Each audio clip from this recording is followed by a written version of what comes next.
Welcome to Hope is Here. My name is Greg Horn, and I want to thank you for joining us today. And we're going to talk about a topic that, unfortunately, I know that a lot of people have experienced, and that is being told by your boss, hey, I'm sorry, but your services are no longer needed here. Or we have college graduates that are out looking for that first job, and whatever angle that you're coming at it from, we've got a guest in the next couple of days, possibly even 3 days, we'll see as things go here, that is passionate, and his purpose is to help support career seekers to pursue their passion and purpose. His name is Lenroy Jones, and he is known as the Career Dude. You can find him on Facebook and LinkedIn, and he's a great follow on Twitter at Career Dude. Tweet, so hope that you'll check that out. But Lenroy Jones is a career coach who has a passion for helping people close the gap between the job search and a satisfying career. Some of you may recognize his name here locally. He has been a columnist for the Lexington Herald-Leader for several years, writing insightful features on career and job search topics. And you can find lots of those articles that we'll be talking about, some of those today actually, by searching for Lenroy Jones at Kentucky.com. Lenroy, thanks so much for joining us today. It's great to be here, Greg. It's always good to be in a conversation with you. I am humbled and blessed to be able to become part of your listeners. I've been a fan of yours with this podcast, so it's just great to be here today. So I'm here to help and coach as well as I can from a distance to your listeners. So thanks again for having me. Well, thank you. We have had a great friendship, starting with the Leadership Summit that's been in Lexington now for a little over 10 years, and we both have a passion for leadership, and I'm excited for the next 2 to 3 days.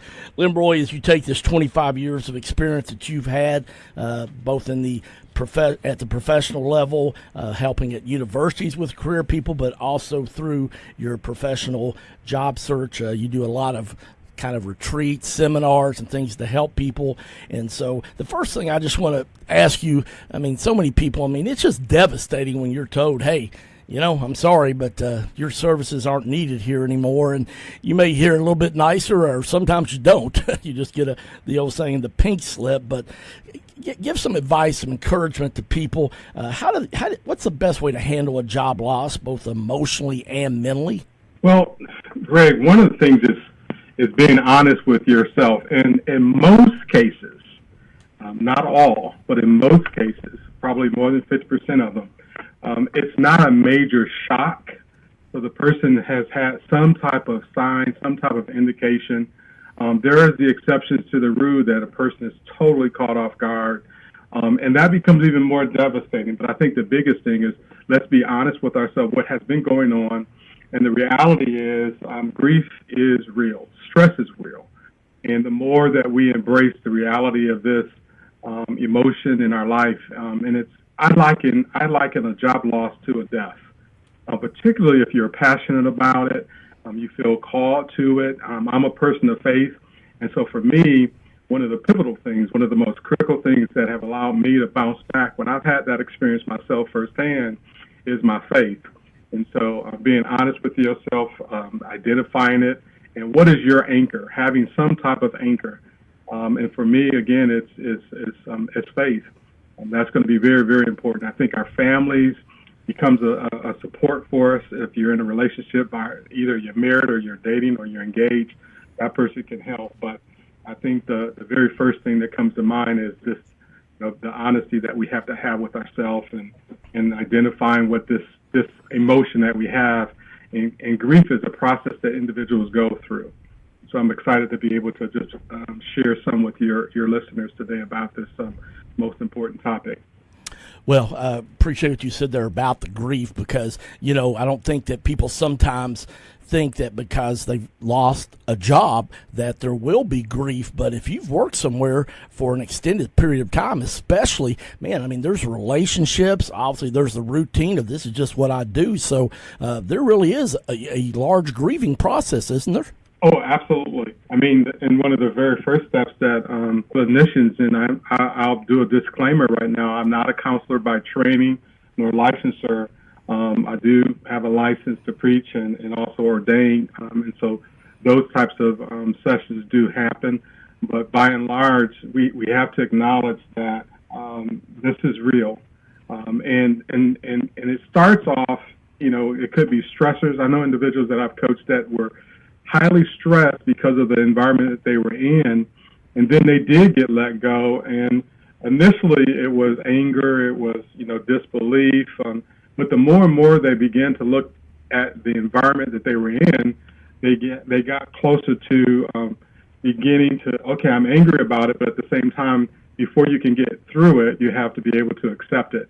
And that means you have to reconcile some things in your life that, why did this happen? In some cases, it's simply numbers.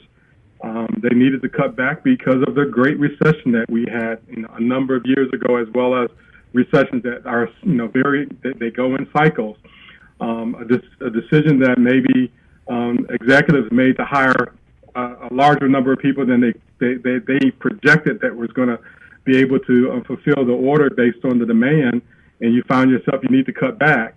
Those situations happen, but when it's a shock, when it's a surprise, you can get really go from just grieving to depression. So you have to make sure you take care of yourself and talk to a clinician, talk to, whether it's a social work by training or a psychologist or a counselor, but someone that will be able to help you really manage what you're experiencing, because there's some confusion that can go in there. Why me? Why now? Because you have now a lot of responsibilities. Your bills are still going to come. If you have a family, a mortgage, if you have children in college or private school, if you're a person of faith and you want to tithe, all of those things happen. Most organizations do have an HR component that will help that person with the process, but it's only to an extent. The emotional trauma that a person will have dealing with job loss is, again, I liken it to a death, so it's a process you got to go. But the first step is really acknowledging it and dealing with the reality of what you're in. But it's real, and acknowledging it and knowing that, hey, you're not the only person that, one, this has happened to, and maybe even in this company that you're in. And so you can either deal with it constructively, or what I would like to, refer to it destructively. So you can find everyone else that has been let go, and you can kind of have a pity party, and that's not going to be good. So looking for the good in the situation is the thing I always suggest, and I've walked it out myself too. So I'm not speaking theoretically. I'm talking about some things that I've read from other individuals experiencing this, as well as myself. You gotta deal with your loss, because if you don't, the danger is you go into an interview situation and you actually show some of that negativity, and then you don't get hired. And so you go from a job loss, not able to bounce right back, and you get into long-term unemployment to the point that you get into a situation that you take a job that you're underemployed, and this is a cycle that's really, really not a good cycle to be in, because it spirals down. Well, we had a guest a couple of weeks ago, Sherry Beth Daly, that spoke about grief, and we were speaking mainly about the death of a loved one. But, she said it also encompasses other areas of our lives, and I just think this one of job loss, when it happens, that it's one that we don't really recognize when it happens, yet it is so common. And one of the reasons I wanted to have you on is to let people know that it's healthy to grieve. And you wrote a great article on this back in January of 2017 called Tips for Dealing with a Job Loss, Grief, and a New Job Search. And you just said grief is real. You said it's normal, but you also said that it happens to be one of the most misunderstood emotions that we deal with throughout our life. So this could also help us get some healing. Maybe there's some other losses, Lenroy, that we haven't dealt with in our life besides job loss. Absolutely. And the reality is, when you hear individuals that are supportive, or what I refer to often as enabling. For example, they were wrong, you were a good person. You need to take some time to process what happened, but don't get stuck. Because the reality is, it's not something that you can just get over it. Because I believe in that article I mentioned that's not a good statement to hear, just get over it. Because you're going to have some time that you do need to heal. You need to try to understand what happened. Steve Jobs himself, who is known as a guru in the business field, of Apple, he was actually fired, from his own company. And he shared in a commencement speech of how difficult that was. But he said, I took time to figure out what happened. And so, and then what's going to do, what he's going to do next. He took some time. So it's not just jumping back on in the saddle and riding off, and it's going to be great, but it's pausing and processing and meditating. I know I've spent that quiet time reconciling, what happened, because there's some anger that will bubble up. And the reality is you have to acknowledge that you lost your job. If it's you resigning, whether it's a forced resign or volunteering, maybe it was a mutual. I've had individuals that didn't get fired, but they left because they were like, this isn't working for me, but they didn't leave to another job. So that job loss occurred. It just didn't you're fired, and it's the reality. Like the individuals on the Apprentice show, that was a famous show on television. They all had jobs and they were pretty, secure in the types of credentials that they had.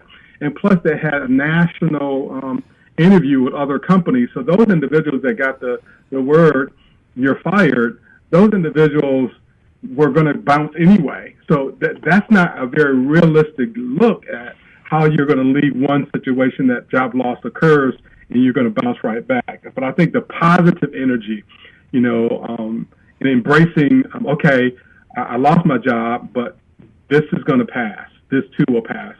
After every storm that I've ever seen, if I choose to look for the rainbow, it's there. Well, that's a great point. You choose what you look for. And I remember in John Maxwell's book called Failing Forward that he talked about it's not what happens to you, it's what happens inside you. And so one of the keys before you get a new job is definitely to try to get healthy inside. And obviously part of that's dealing with grief, but it's just a great chance for you not only to look at, okay, what happened with the job loss, but maybe just to kind of get a good psychological and mental and emotional health checkup, isn't it? Absolutely. And for me, I look for those individuals of faith that I've had as friends over the years to help keep me grounded, and they'll push me. And I also look for scripture, and I think about Psalms 1, where it reads, how blessed the man who does not walk in the counsel of the wicked, nor stands in the path of sinners, nor sit in the seat of scoffers. But he delights in the law of the Lord, and his law meditates day and night. So it's like being like a tree firmly planted in the streams of water that yields its fruits in its season, and the leaf does not wither. And in whatever he does, he prospers. And so it's like, I'm not going to dwell on those things that are so negative. I'm going to have my pity pet party, but it's a short-lived stay. And internally, I'm going to end up making sure that I'm filling myself with those things that are most positive. Yes, it was a terrible experience. Yes, I didn't want to do it maybe, or maybe I did, but I'm in a tight situation. So I think when you begin to think about the state of the new economy today, I think we have to even prepare for these types of scenarios, even in the best of circumstances. And that's when you end up having your emergency fund. I was just talking to someone that is in this situation right now, and they said, that, it's said to have a 6-month emergency, reserve of your salary, at least 6 months worth. And the person said, I think it should be a year or 2 years, because the economy is so fickle today, it's so uncertain. So you need to be able to be healthy and make healthy decisions. And I think reading Failing Forward, I think is an excellent book, and it's also a workbook that comes with that as well. And I've read it personally, and I've also recommended it highly to both students and those individuals that are out there confronted with failure. Because the reality is, it's not if you're going to fail, it's when. It's going to happen. Well, that's going to wrap up today, but stay with us. We're going to have Lenroy on tomorrow, and we're talking with Lenroy Jones. He is known as the Career Dude. He's a great follow on Twitter at Career Dude Tweet, or on Facebook simply at the Career Dude. So I hope you'll check him out there. But he'll be back tomorrow as we talk about what are the positives when you lose a job search and how to give you some help and some pointers on how to look for a new job. I'm Greg Horn. We'll see you tomorrow on Hope is Here.